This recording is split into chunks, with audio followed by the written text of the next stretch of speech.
in which Flak Bait and its group diverted the Luftwaffe away from the real target that American bombers were attacking. Finally, this black bomb represents a night mission flown by Flak Bait.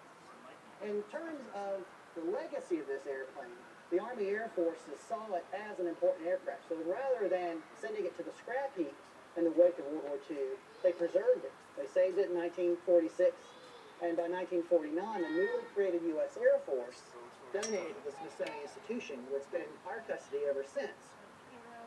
This is an aircraft that represents the story of World War II, especially the medium bomber, in which used as a tactical aircraft against Nazi Germany after the invasion of D-Day especially. But it's also an example of a single airplane that survived the air war.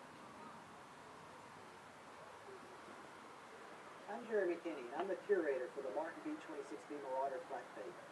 This is the American aircraft that flew the most missions of any during World War II, and it's truly an extraordinary World War II artifact. Built in April 1943 at the Martin factory in Baltimore, Maryland, this bomber between August 1943 and the end of World War II flew over 700 hours of combat against Nazi Germany, which accumulated to about 207 missions.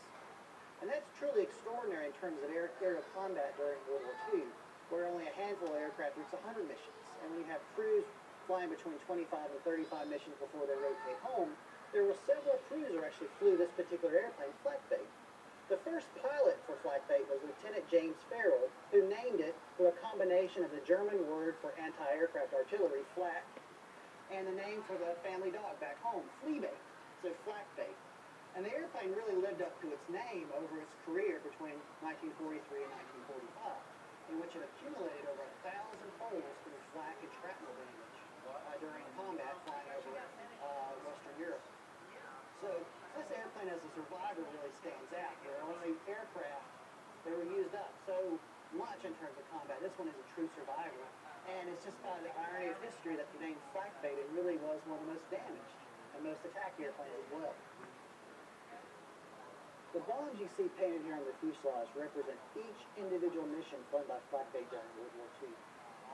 The white tails on the bombs represent every fifth mission, which to a bomb crew indicated they were that much closer to going home on rotation.